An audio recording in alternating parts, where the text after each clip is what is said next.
So, this is Tuesday, January 20th, Tuesday, January 25th, 2022, and this is our first official episode of the Randomizer. And the concept is pretty simple. I've created a program that has a list of about 1,600 technical terms and words ranging from physics to math to medicine to electronics and a lot of different fields.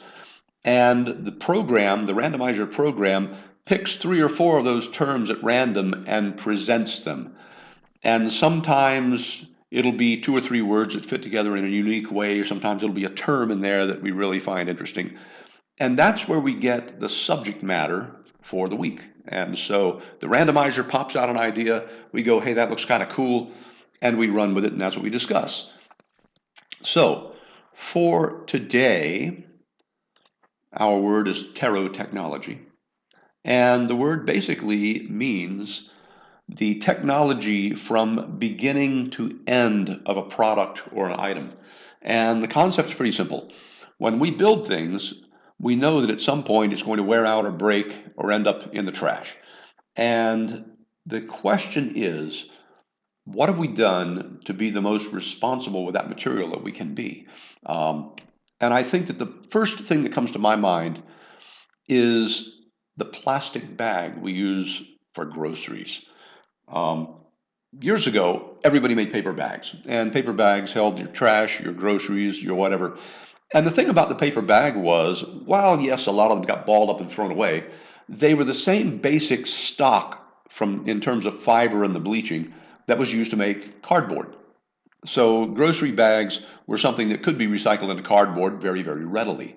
But people would use those bags for other things. For instance, if you went to school and you had books and you needed covers, often enough, those bags got cut up, folded up, taped together, and you had a book cover. So they were pressed into service with another life after their delivery of the goods. We often would use them to bring lunches to school or whatever. But paper bags had a lifespan, and they were used very often more than once. And they're from trees, 100% recyclable. And at the end of their life, if you couldn't find a decent use for them, there was nothing that said you couldn't strip them up and put them in the compost, and you literally could do that. Or you could put them in the fireplace and burn them and get a few moments of heat out of them. So the paper bag was exceptionally utilitarian and didn't cost much. It was easy to make, and it could be recycled. So it was a very responsible product. We were convinced in the 70s and 80s that it would be better to save millions of trees and make plastic bags. Well, we know how that's working out. Plastic grocery bags proliferate, and I don't know anybody, any sane live human individual that doesn't have at least 2 or 3 plastic bags full of plastic bags, because we feel that sense of responsibility to kind of squirrel them away and not let them blow in the wind. And we do often reuse them, but the bottom line is they usually end up in the trash in one form or another.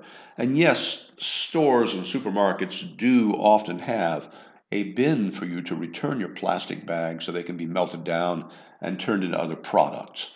So yes, you can recycle them. The problem is, if you were to drop a paper bag on the ground and the wind were to carry it along somewhere, chances are very, very high it would end up in the woods or on a lawn or in a pond or something, and it would fall apart when it got wet. It would decompose. With a plastic bag, this is not true.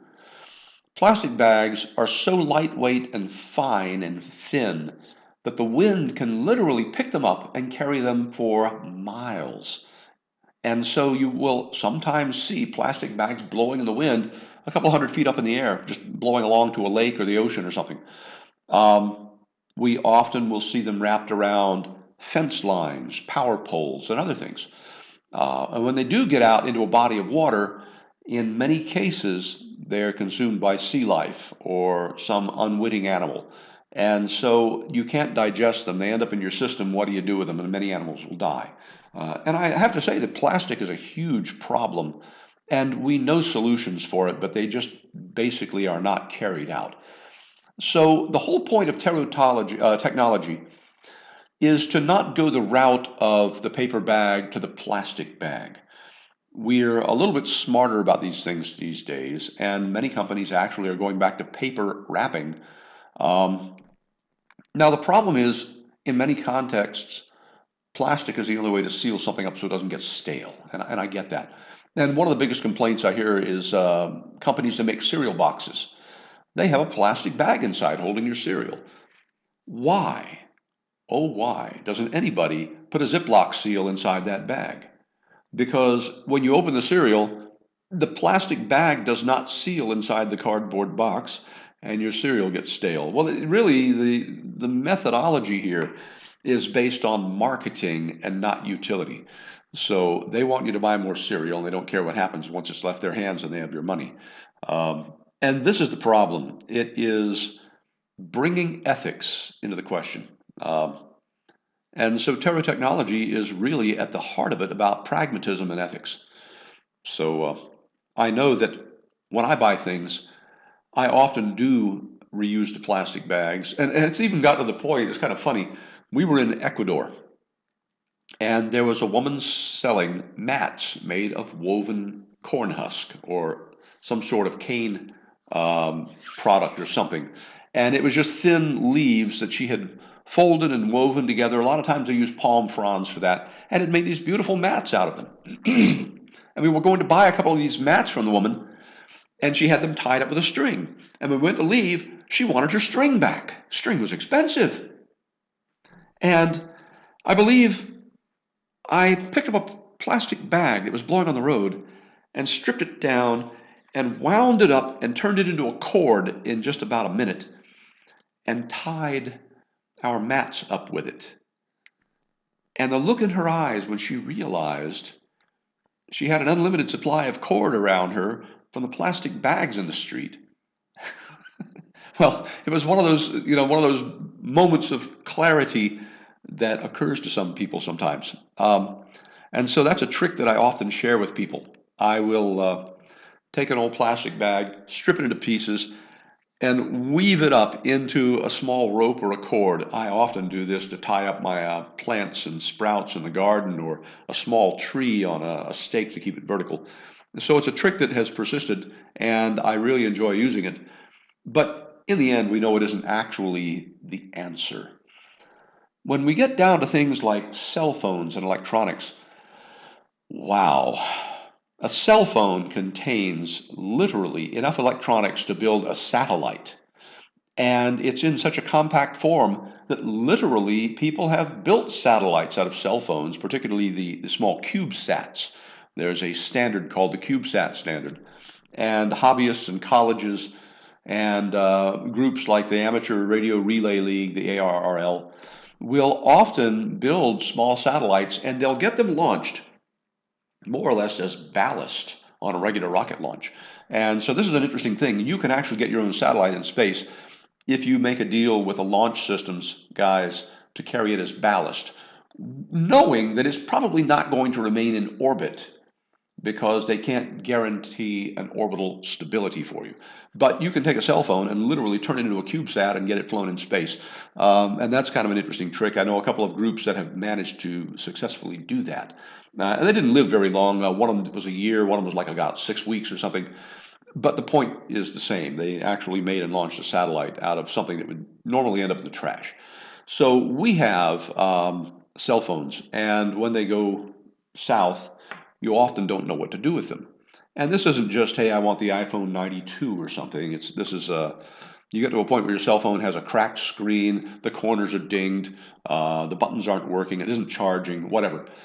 But the bottom line here is that cell phone is loaded with semiconductors and electronics and wire and plastic, and that material could actually serve a better purpose.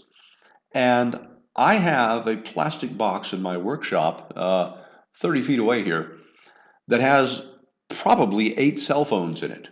Now, to my credit, I do often try to use them as displays or as data terminals or whatever. I have one that doesn't even work as a phone anymore, but I carry it around because it's linked to the Wi-Fi, and I can download data and files, and I can take pictures with it. And so it's a very utility-minded tool. But cell phones and similar electronic devices, old computers, make an immense amount of waste every year. And I think that the numbers are something like 50 billion tons of electronics and cell phone waste within the last decade, if I'm not mistaken. And the unfortunate fact is, while there are many materials you can recover from it, it takes a lot of industry to do. There's gold plating you can take out, there's copper you can remove, certain types of metals, some of them have titanium cases. So yes, you can recover quite a bit out of old cell phones and computers. Computers are a little more amenable to this than cell phones are. But the bottom line is, nobody has a system where you can take an old cell phone and drop it in the slot and it grinds it up and the pieces get sorted out and it turns it into, I don't know, flower vases and sneakers and, new cell phones.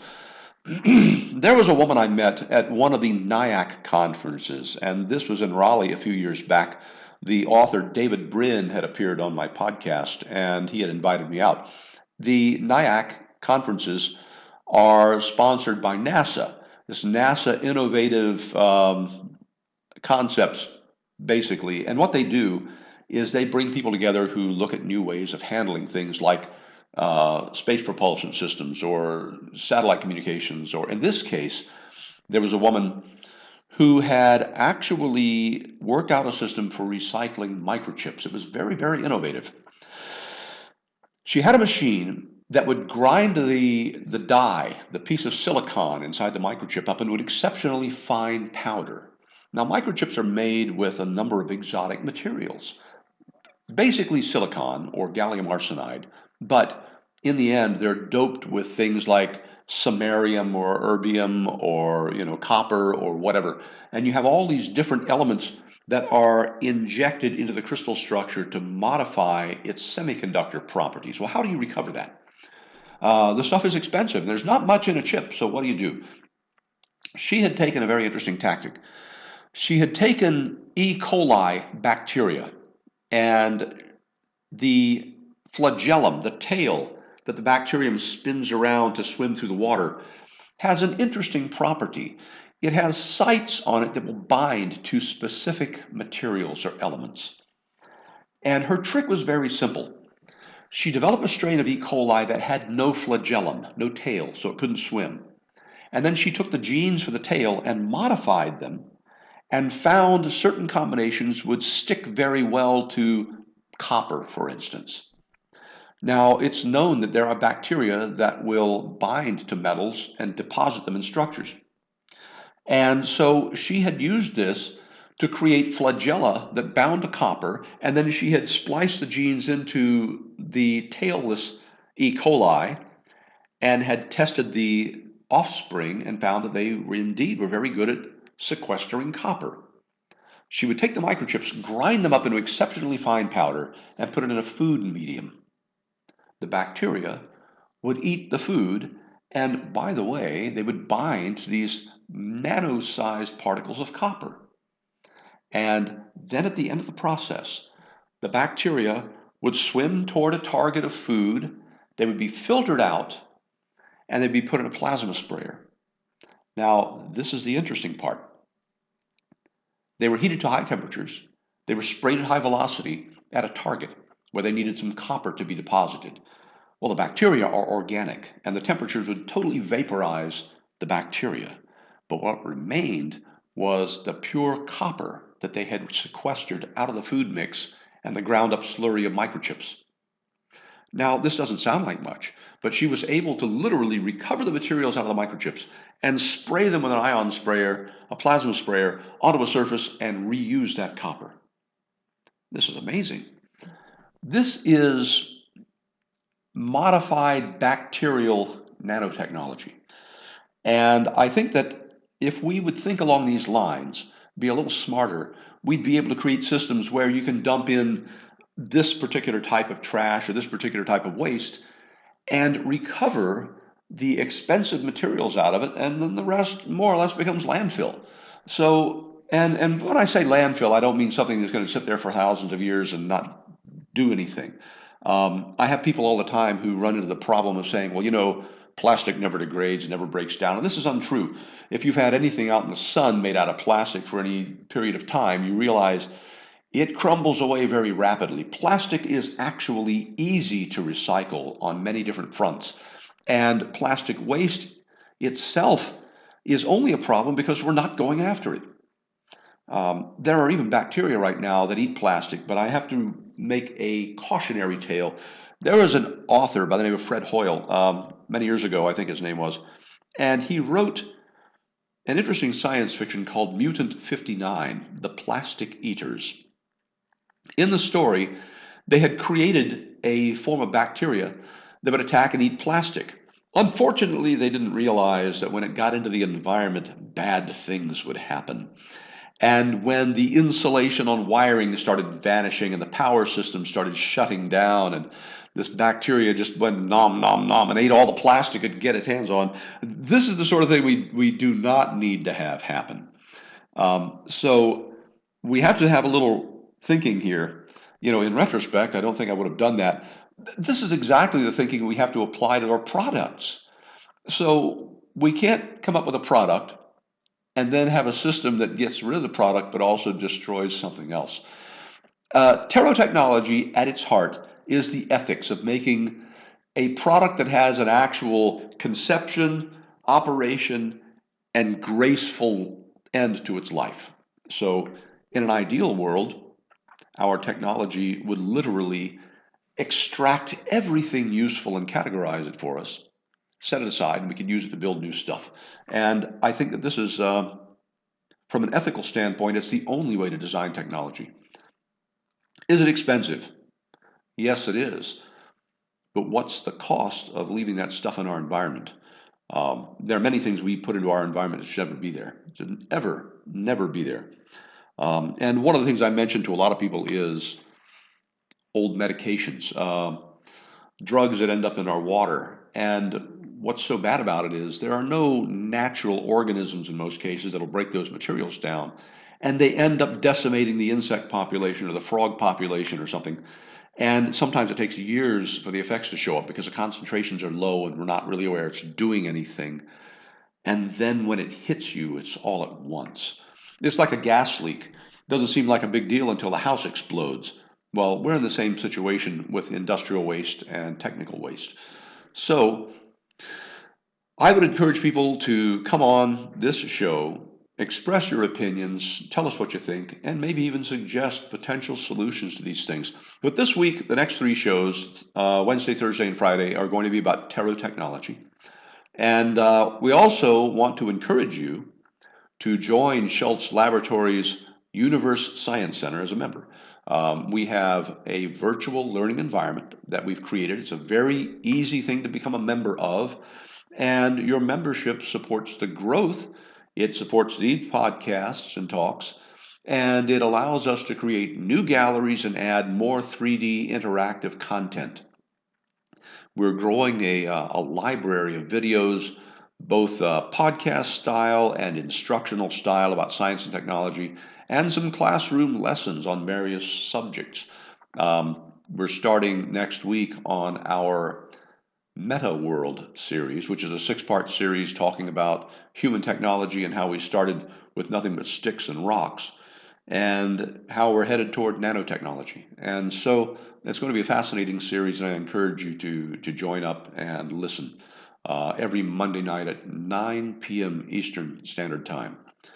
So for anyone who wants to see that, you can go directly to schultzlaboratories.com, and there are buttons on the page that allow you to sign up as a member, to join these podcasts, and also to use the virtual facilities we've created, the Universe Science Center, and to wander the galleries and explore and learn. And we want your feedback. Tell us if you've got kids in school or you're in a class and you want to learn about a subject, what would you really benefit from? And we'll design and build classrooms and galleries of exhibits that work in those ways. We have space and astronomy. We have computer logic gates room that's in and operating. We have some rooms on electronic components in theory. And what we're trying to do is get people to participate and bring more material to the table. And our magnitude room will be working pretty soon, where you'll be able to literally shrink like Ant-Man and see things at the scale of ants or bacteria or cells. And that's going to be a fascinating one. We'll probably have a live microscope camera with actual bacterial cultures in it. So you'll be able to walk around among the bacteria if we can pull this thing off properly. And I think we can. It'll be a lot of fun.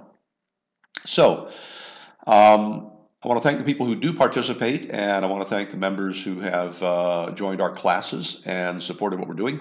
We have a Patreon page as well, and if you just go to Universe Science Center, you will find an instructional page. It has walkthrough videos, links to all of our resources, and the ability to sign up for both the classes and for student memberships. So once again, this is it's been a lot of fun, and I hope this brings you some things to think about.